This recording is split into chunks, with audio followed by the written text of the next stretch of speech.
Bringing you the news and information you need from the people making a difference. This is Comcast Newsmakers. Nice to have you along this hour. I'm Steve Mumm. You know, a shocking statistic in the Spokane community is that 1 in 3 kids drops out of school. A third of our kids do not make it through high school, and there's a national organization gone local now. Our next guest is going to talk about that. Ben Stuckart, who's executive director, Communities and Schools. Welcome to the program. Nice to meet you. Yeah, now, Communities and Schools has been around for a long time, but you're new in Spokane. Yeah, absolutely. It was founded 30 years ago in Atlanta, Georgia by a gentleman named Bill Milliken. He was setting up street front schools, pulling the kids off the streets in New York City, and realized after a couple years of that the kids kept ending up on the streets. So the superintendent of the Atlanta school system was really interested in experimentation. So he went down with a couple of his friends and they started experimenting and called themselves Cities in Schools. And what they found through their experimentation over the last 30 years is that there's no silver bullet to the dropout problem. Kids are dropping out for a variety of reasons. It can be your basic needs. Kids are hungry. Kids don't have health care. If those issues are affecting them, they're not learning in school. Then you have other kids that just need a safe place to be after school. You have other kids that need academic support. You have other kids that need role models and business leaders to come in and talk to the kids.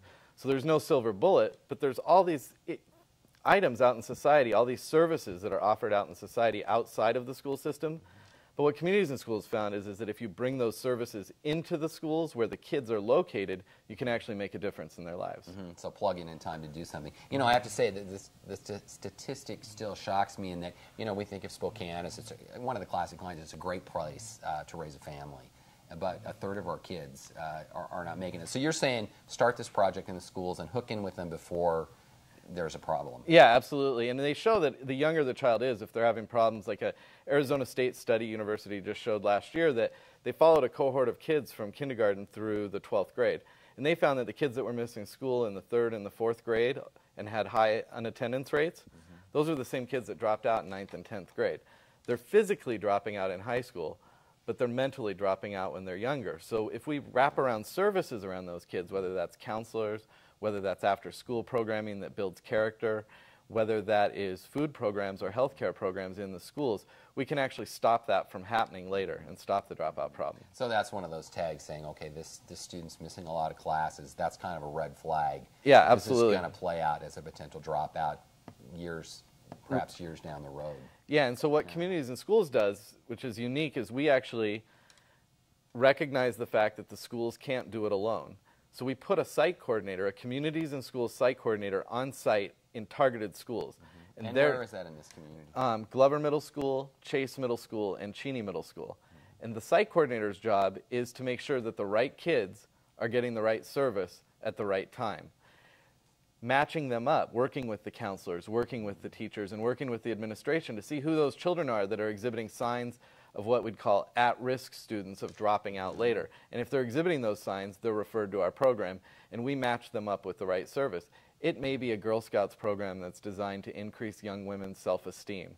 It may be a food program where they're taking a backpack full of food home for the weekend because they have food insecurity issues. It can really range the gamut. Or it could just be that they need help with their math homework, and so we make sure that teachers are being paid to stay after, or tutors are being brought in to work with those children that need the academic help. But it's a recognition that the school has been relied upon more and more to be more and more things as society as... Oh, it's unbelievable. Yeah. I mean, they really have become social service agencies, and there's so many things you've got to take care of before you ever get to educating these kids.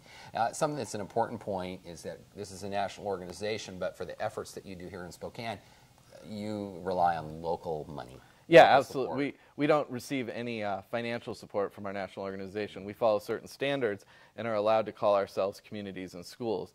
But we rely completely on the community that we're bringing into the schools to support the program locally.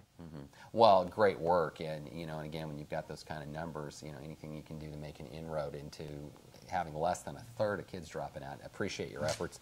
Yeah, very nice to have you here. All right. Nice to have you along this hour. We're here most every hour. 5 minutes to the top of the hour, you can tune into Comcast Newsmakers, CNN Headline News coming up.